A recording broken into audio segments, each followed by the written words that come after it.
This is the Greg Bedard Patriots Podcast with Nick Cattles.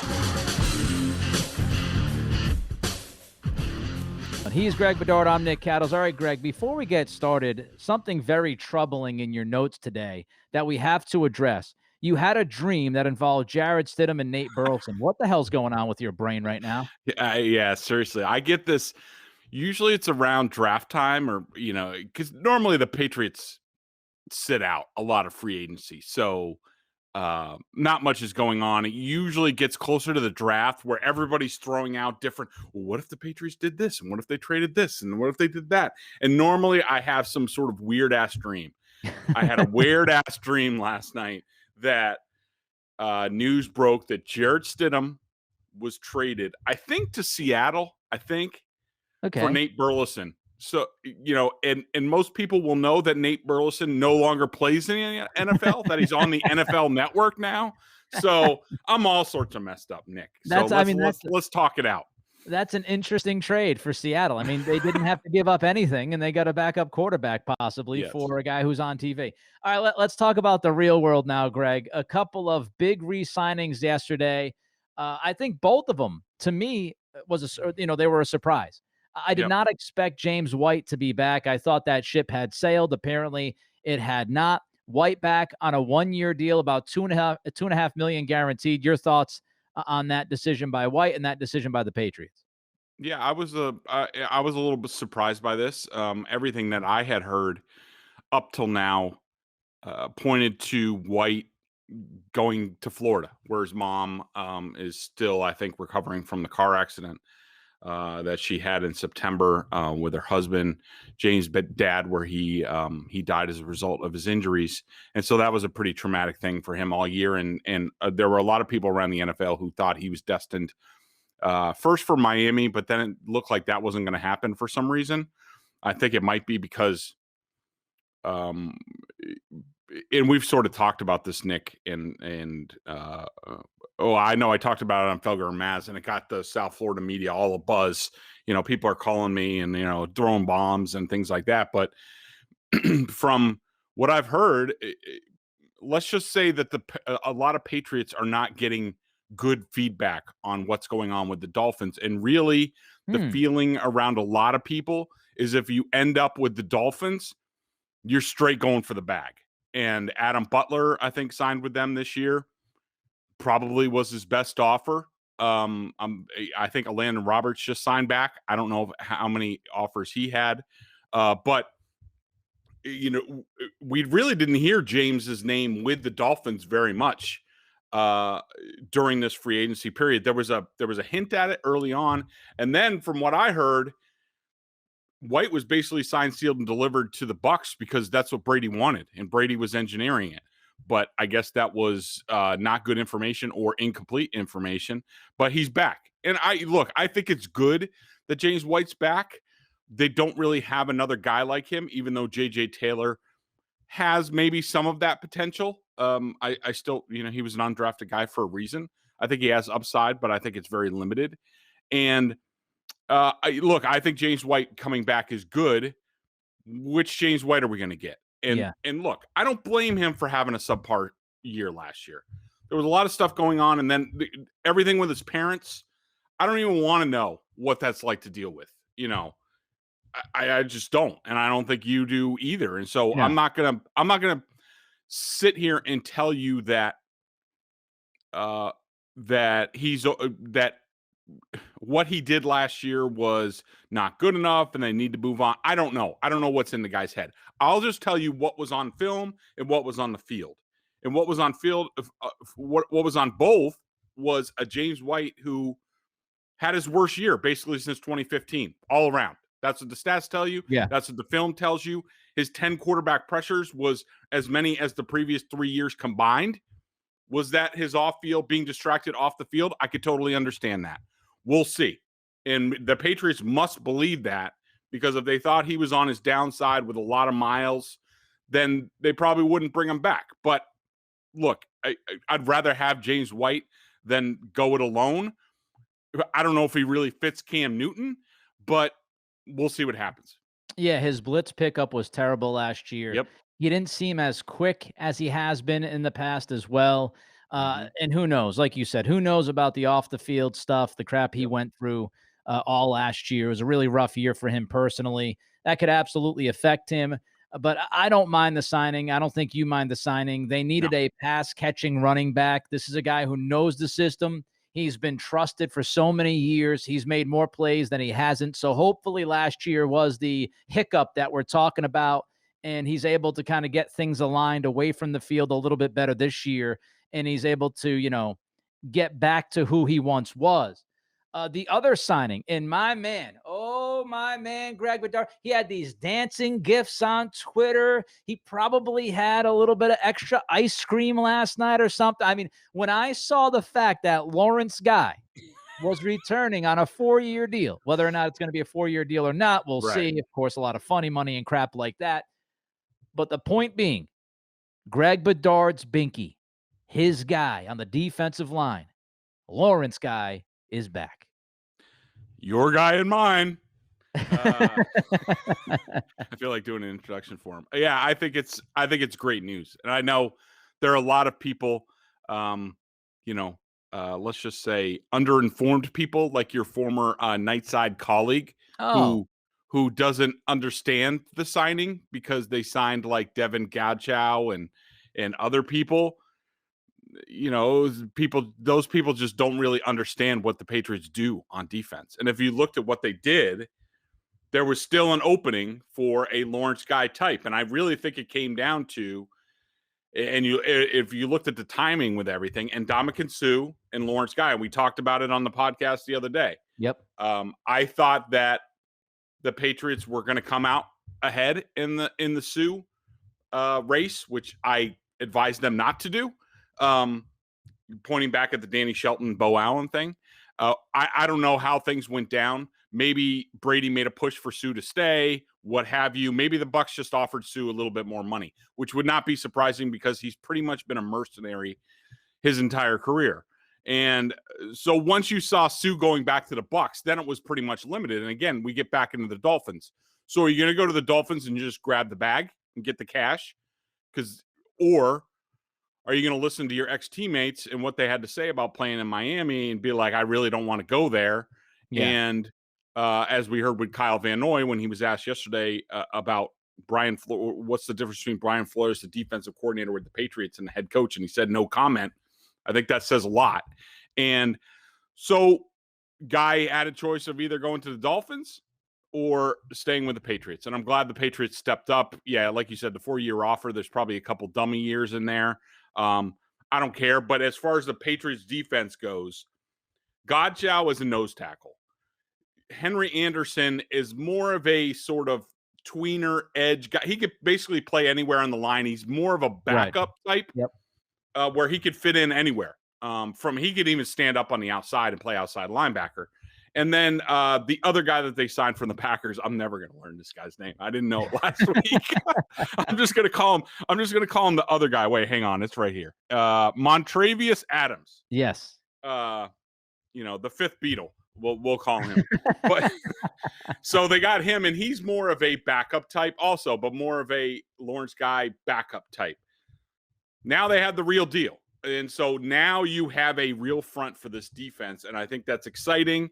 And I think, look, he doesn't put up splashy stats or things like that. But Lawrence Guy, since he signed with the Patriots a few years ago, he's been one of their down-to-down most consistent and best football players. Yep. And I'm glad that he's back, and he makes him and Godchow in the middle.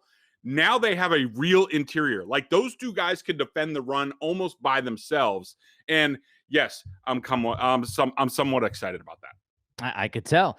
Yeah, listen, I'm a big Lawrence Guy fan. There's no doubt about it. The one thing that I just noticed watching him is he works his ass off. He plays hard. He was getting double teamed so much last year because everybody knew that he was the only guy on that defensive line worth the hell defending the run. So, of course, he was getting doubled, and he was working as hard as he could possibly work, and he still made some plays. I think he's good, and I think he's going to look even better with more talent around him. So I'm a huge fan of White and Guy coming back. The contracts don't look like they're going to kill the Patriots or handcuff them in any kind of way. The other thing I think we should mention here, Greg, David Andrews, White, Guy, these guys returning to the team with so much changing on this roster, which we'll get to in a minute. With so much change, it does matter. It matters to have some of that stability. Not to say that these new guys wouldn't be able to figure it out and Belichick wouldn't be able to figure it out, but it certainly helps to have that Patriots experience, the guys that have been there in that core of almost the team's soul. I think that helps when you've got guys like that returning to the program. Mm-hmm. Yeah, Nick, I completely agree with you. I think that you're talking about guys, and look, I don't think any of these guys got what they wanted to on the market. Certainly Andrews. I think Guy thought he had a chance to maybe get his last big contract. So there might be a little bit of unhappiness there, but I think these guys quickly look. They tried. There wasn't much out there. It's blown my mind. It just went over my mind. I have not looked at David Andrews' contract. I don't know if he can get out after a year or what have you. But anyways, the point is, your point is correct. Having the leadership back on the Patriots and those guys, Andrews in the middle of the offensive line, making all the checks and calls. Lawrence Guy in the middle, leading a totally revamped, basically, defensive line. And between Hightower and Guy, now you have two guys in the front seven who can really lead where they didn't have a whole lot of that last year. And I think it's really good news, for the Patriots going forward. And Greg, this team, they had a laundry list of things they had to address this offseason. Just 3 weeks ago, we would have had that list. It might have taken us 2 or 3 podcasts to go through each weakness, each hole on that roster. How do you feel right now about the composition of that roster after the free agency period that we've seen this team have? I love it. I mean, look, there are very few weaknesses on this team. Look, nobody's saying that wide receiver is proven or that they're going to be great there with Aguilar coming in and Kendrick Bourne and new guys. You'd be a fool or just a Patriots fan to say that. I mean, they're unproven, but it looks good. On paper, it looks good. And on paper, the offensive line looks great. Tight end looks great. I think they have a good backfield. They'll probably be looking to add somebody else at some point. I don't think they need to do it now. I think they can wait either for the draft or what have you. I think now we've learned that the Patriots are more of a 3 running back team. Yeah. 4 if you include the pass catcher. They always have like a Rex Burkhead type. And I doubt that he's back anytime soon with the ACL. So they could be looking for another sort of swing guy there. But I think, with Damian Harris and Sonny Michel, they look good. I think the defensive line looks great. The edges look great with Van Noy and Judon. Linebacker, I would say, is still a little weak. I think we would all agree on that. Now, we don't know what Josh Uche, where he is in these plans.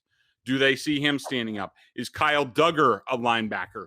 These are all things, Nick, that we're not really going to know until they're on the field in training camp. But I think those guys will definitely get looks there, and I don't hate it. I want to see it. I think that Uche has a lot of potential. I think that Duggar is, how I feel about him. The listeners do that. When I saw him on the field last year against Seattle, I was like, holy crap, this kid's going to be a star. He is their version of, and it's slipping my mind. Who's the guy who went from the Jets? Jamal Adams. Where Jamal Adams is, a box safety, but he's great. I think, a box safety is basically a linebacker. And I think that Duggar has that potential to be a star in that role. And we'll see how it develops. The cornerback, we'll have to see how things go. Like, what's the future with Stephon Gilmore? I think at this point in time, given the dead money that they would have trading him or cutting him this year, I think the smart thing is trying to appeal to the business side of Stephon Gilmore, because we all know that he has a business side, considering what's transpired the past couple of years, and say, look, Stephon, the smart thing for you and for us, here's an extra $5 million this year, or what have you, 3 in incentives or whatever. It allows you to get healthy. It allows you to show the rest of the league that you're still a defensive player of the year type. And let's go from there. And if you look good, if we get a good offer, maybe we trade you at the trade deadline. If not, you hit free agency after the season and you do have one last chance to get a decent deal and we'll let you go and all that stuff. Like, I think that's the smart thing for both sides. We'll see, whether it happens. If that happens and Gilmore's healthy, I think that's the best case scenario for them. But other than that, I don't think the Patriots have a lot of holes. And Nick, like you said, it's amazing. The amount, I think I counted like 11 or 12 real holes in this roster before free agency started. And look, quarterback, there's still a lot of work to do there, in my opinion. But never in our wildest imagination did we really think that they were going to fill them with starter type people, like all the holes. And so, but Belichick did what he always does, which is he always, without question, goes into each draft without a glaring hole on the roster, or at least he tries to give the appearance. He'll sign a street free agent to say, all right, well, worst comes to worst, they can line up tomorrow and play with this guy. He's a professional, what have you. And they do that on purpose because now nobody knows which way they're going to go in the draft. And people can't hold them for ransom for, hey, you're really just missing an edge rusher, so you're trading up. Well, I want an extra pick out of you. Yeah. Now Belichick, nobody could tell what he's going to do in the draft, and that's exactly where he wants to be.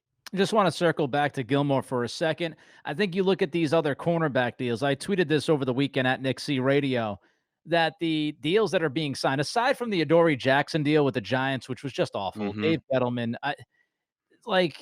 Adoree Jackson, he was going to be released pretty much either way, and the Giants could have easily shipped a 6th or 7th round pick over to Tennessee to bring Jackson in, get a 1-year look-see on the guy, and then decide whether or not you want to dump money into him. Instead, they give him a 3-year, $39 million deal. I'm sure a lot of funny money with that. But you look around, aside from the Jackson-Gettleman deal, you look at guys like Fuller signing a 1-year deal, $9.5 million for Denver. You look at Patrick Peterson getting a 1-year deal, $10 million in Minnesota. So you look at the cornerback market, and Gilmore, I think if he looks around, as you said, he's got a business side, he'll understand that the cornerback market is not hot right now. He's better than those guys I mentioned, but Fuller is a Pro Bowler, and Patrick Peterson has long been one of the better corners in the league. He's aging now in his 30s, but so is Gilmore. You look at these contracts, and I think there's a lot less for Gilmore to stand on and draw the hard line. I do think it makes it more likely that Gilmore might be willing to play some ball with the Patriots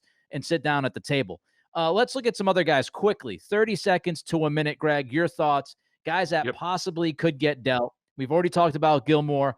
N'Keal Harry, a lot of stuff out there. John Keim from ESPN in the last day or so mentioned that Washington was looking at Harry. The rumor is that the Patriots are not going to take anything less than a 4th-round pick for the wide receiver. Where do you think we're headed with N'Keal Harry? I think they should move on. I mean, look, I think he's a good kid. I think he's tried.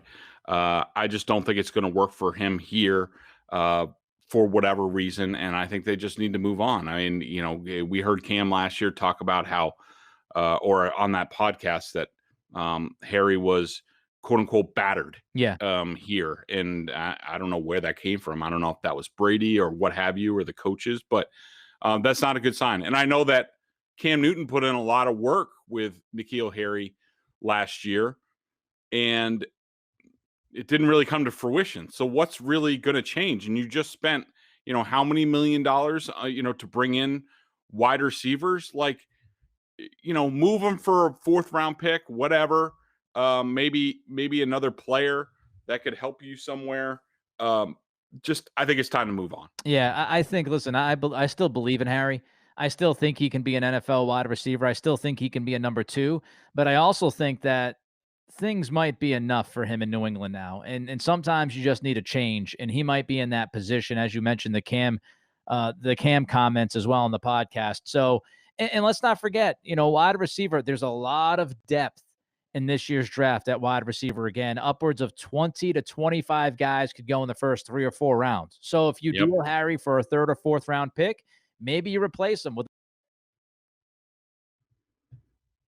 a guy. Chase Winovich. We talked about this the other day. what kind of role is he going to have on this team now with, JoJuan here and Kyle Van Noy back. Look, he's a nice, useful piece to have. I understand that. But maybe you find a team that says, you know what, we view him as a starter. He would start for us. Maybe more of a team with that looks for more attacking guys in their defense on the edges. Say even like a Seattle or somebody like that. I would look to deal him. I just don't understand the point. You've locked in with JoJuan. Kyle Van Noy's probably going to be here for a while. I don't understand the point. Plus, you have Anthony Jennings and Josh Uche that you drafted last year. I think it's time to move on. All right, we look at the tight end position. We've got obviously Jonnu Smith, Hunter Henry now as Patriots. What's that mean for Devin Asiasi? Could he be gone? Yeah, I don't think it's good for him. I think Dalton Keene's in a different category because he's more of an H-back. Yep.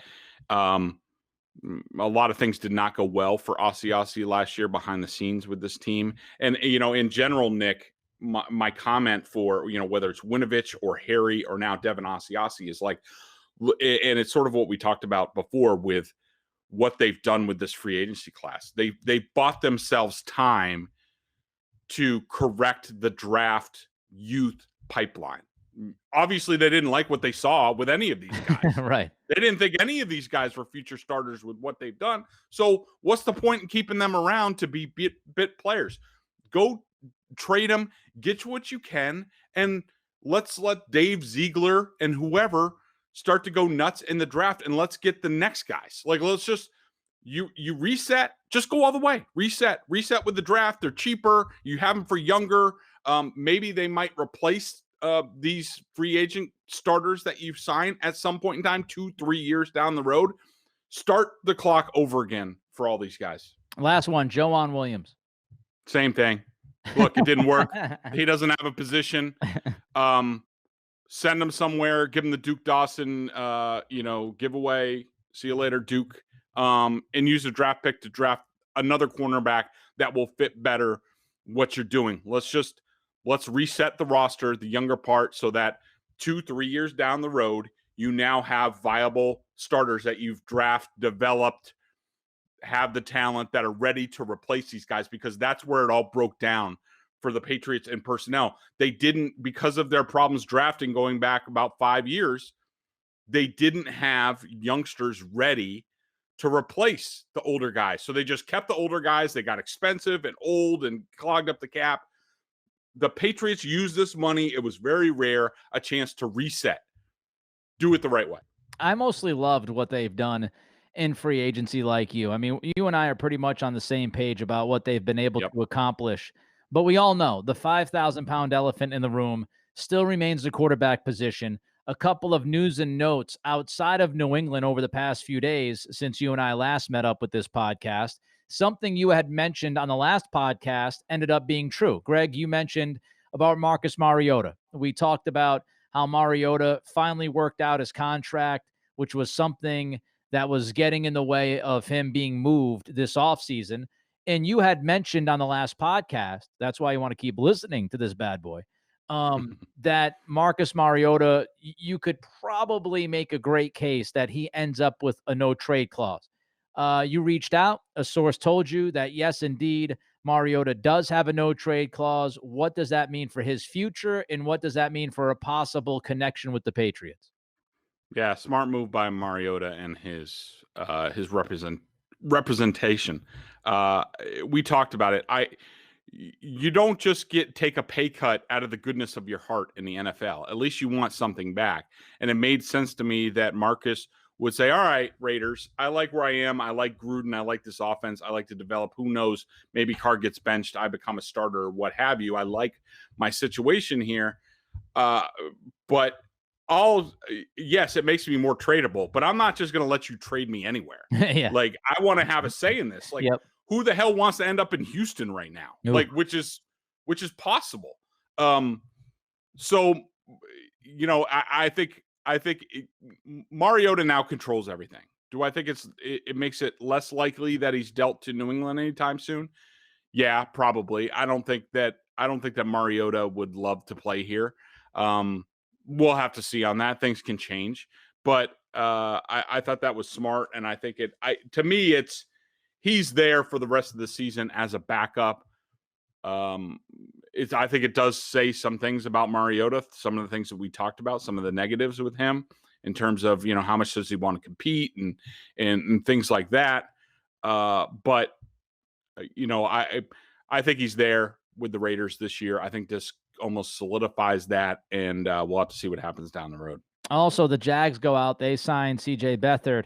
Looks like he's going to be their backup quarterback behind, as we all assume. Trevor Lawrence will be the guy there once April rolls around, which means Greg Bedard, Minshew Mania is going to be on the block. Ooh, yeah. So what's going to happen with Minshew Mania, and could the mustachioed one actually end up as a Patriot when all is said and done? Yeah, it's it's an interesting situation. Look, most people think he's going to end up in San Francisco. Then that could start some dominoes. And who knows what's going to happen? I mean, at this point, even the Patriots don't know what's going to happen. But do I think that Minshew is going to get traded to the Patriots? I doubt it. I think that it's Cam, like we've said before. As of now, it's Cam and a draft pick and what have you, leaving themselves open for another scenario, a quarterback, Jimmy Garoppolo, whoever. Most people think that he's going to go to the 49ers, that, the 49ers have sort of cleared the deck. Beathard is now in Jacksonville and what have you. And Minshew would make a lot of sense. Like, if you're going to go with Jimmy for another year or so, Minshew would be a better backup and give you a chance to compete if you're the 49ers, instead of just falling off when your quarterback gets hurt. And so I understand that. Now, here's another scenario, Nick, that I've heard from people in the league that they think is possible. Who knows whether it happens. But the 49ers get Minshew, and basically they got him to be the placeholder for a draft quarterback that they go up and get. Huh. So basically the 49ers would trade for Minshew. Now they have Garoppolo and Minshew. Then in the draft, Shanahan and Lynch trade up for the quarterback that they want, and they think he can start this year. Eventually, they just need a placeholder. $25 million placeholder is kind of expensive. Right. And so what that does is that allows them to trade Garoppolo at some point in time. To New England or wherever. But that's one of the scenarios I heard. The Jimmy G stuff is not going to die, folks. Never. This leads us to the next thing. We talked about Mariota. We talked about Minshew. As far as veterans go, of course, Jimmy G is still lingering around the New England facilities in their brains and all that. But the next step is the draft. And so we look at the draft to try to figure out whether or not the Patriots are going to plan to bring in somebody at the quarterback position who has a future here and somebody that fans might be able to get excited about. There's a lot of options, Greg. I mean, they could try to trade up in the draft. They could stick and pick at 15. Mel Kiper has Mac Jones going 15th to the Patriots in his latest mock. Yep. They could get one late in the first round, early in the second round, or they could wait. They could wait until the third or fourth round and find a mid-round guy. Right now, how would you rank all of those? Like from yep. least likely, let's go least likely to most likely. Out of all those possible scenarios, what do you think the Patriots do come draft time at the quarterback position? Okay. Least likely of those four options, in my opinion, from what I know, I would say trade up in the draft is the least likely option. That's what I was hoping for. You're crushing my dreams, Greg. Yeah, I know, but and look, people don't take this to the bank. This is an educated guess from people that I've talked to, and things change by the moment. Like, the Patriots there's still a value on waiting all these quarterbacks. Zach Wilson hasn't even had his pro day. There is so much to change between now and the end of April when the draft is. It's a fair point. It's not even funny, but as of today, I would tell you that I think the least likely scenario is them trading up. Let's say, and let's put that as a caveat. Let's say trading up into the top 8. Okay. I think that's the least likely scenario. Could they make a little leap? Maybe.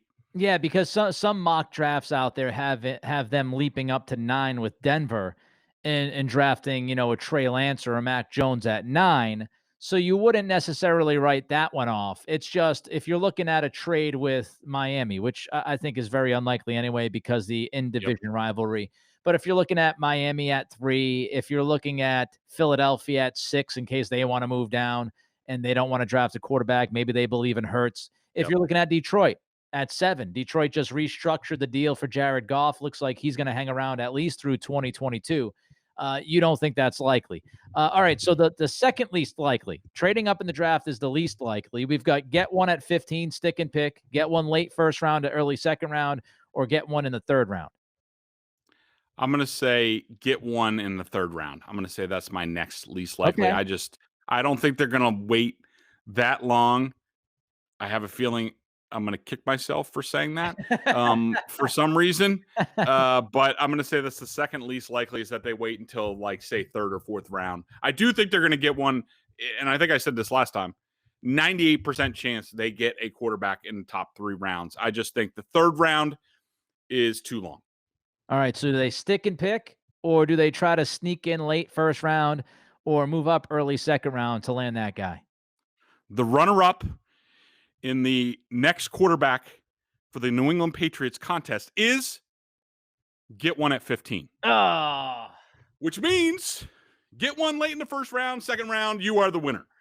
So, yeah, I think that get one at 15, I think is I just don't think it happens for a variety of reasons. Number one, I think they could very likely trade down out of 15.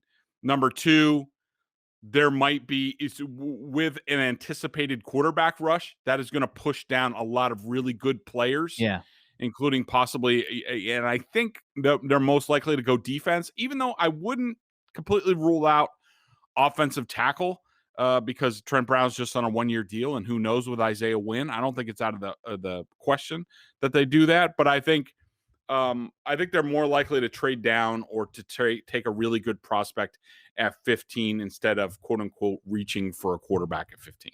All right, so there you have it. It looks like Greg's telling us that if the Patriots add to the quarterback room, which seems likely on draft day or draft weekend, it'll be late first round, early second, maybe a Lamar Jackson type move. Maybe the Patriots move back from 15 and draft a guy. Maybe they move back a couple of times and draft a guy. Maybe they move into the first round, late in the first round, because they stick and pick at 15, somebody they like Parsons at Penn State, maybe. Maybe they trade back in late first round, a la Baltimore with Lamar Jackson. The BostonSportsJournal.com member question of the day. Check us out over at BSJ, 11 cents a day for the annual plan. And, of course, you get access to a ton of video analysis that Bedard does on the coach's film and direct access to him in weekly chats. Here's the question. Don't have a name. Just going to a lovely BostonSportsJournal.com reader ask the question. It's fine. Do they bring Brian Flores back if he's out of Miami at the end of the year, or are Mayo and the Belichick spawn the real future? All right, so I picked this question just to talk about Flores a little bit more. I didn't know if we were going to talk about him, so we did talk about him a little bit in the issues down there, and we have. Is it just his treatment of players, Greg? Is that what they're getting at? Just maybe he rubs guys, maybe because he's no longer the rah-rah DC, he's the head coach, and with that responsibility, maybe he rubs guys the wrong way. Because I haven't heard anything. I have no idea. I'm throwing it against the wall. Is it his treatment of players that might be the thing, or? To tell you the truth, I don't really have a ton of specifics on it. I do know that just in general, the whole vibe down there, he is getting a little billish down there in terms of, they're driving the guys really hard. Some of the assistant coaches, sort of get after the players a lot. Then you put on top of that, and I don't know how this translates to the players. Maybe it filters down to them, but they've been a little bit cheap in terms of what they pay the assistant coaches and the coordinators and things like that. I know that has sent people away, even some people who know Flores very well before. But I think, I think they're walking a tightrope down there on whether this is really going to work or it's really going to go bad. And what's interesting, I picked this because knowing Flores and the type of person that he is, and look, I could be completely wrong. This is a guess. But my inclination is to say, like, I don't think Flores would come back here, at least not immediately. I think that he would be too proud, too wanting to prove a point that he's not all about Belichick and Belichick didn't make me. And, look, I'm not just going to be Patricia to be like, I'm Bill's lapdog. I'm just going to come back, quote unquote, whatever people think about Patricia. I think, and plus being with the Dolphins, you've been the Patriots' rival for the past few years. I think Flores is too prideful, too emotional to just come back to New England. I think he would rather stake out on his own and find another path than to come back here. But again, I could be totally wrong about that. The one thing about Miami that is very interesting, and you talk about Flores being, stubborn or prideful. The one thing that really jumps out at me is his handling of the offensive staff. It has been an utter mess. They brought in O'Shea. He then flipped the script and said, okay, we're not going to have O'Shea because the offense is too difficult to learn, which is outrageous. Like Flores was in New England he was there. He knew what the offense was. And he flips the script and says, okay, we're going to get rid of Chad O'Shea because the offense is too difficult. So they go out and they bring a guy in who's too old school, Chan Gailey. They bring Gailey in to be the OC for a quarterback. Yeah, for a Tua Tagovailoa type quarterback who needs to get the football out quick. And you really need to give Tua the kind of offense that runs in the NFL right now, the quick passing game. He's accurate in that game. He's, and they bring in Gailey, which wasn't a mix. Everybody felt that way. Gailey's now gone. Now they have not one, but two guys who are co-offensive coordinators.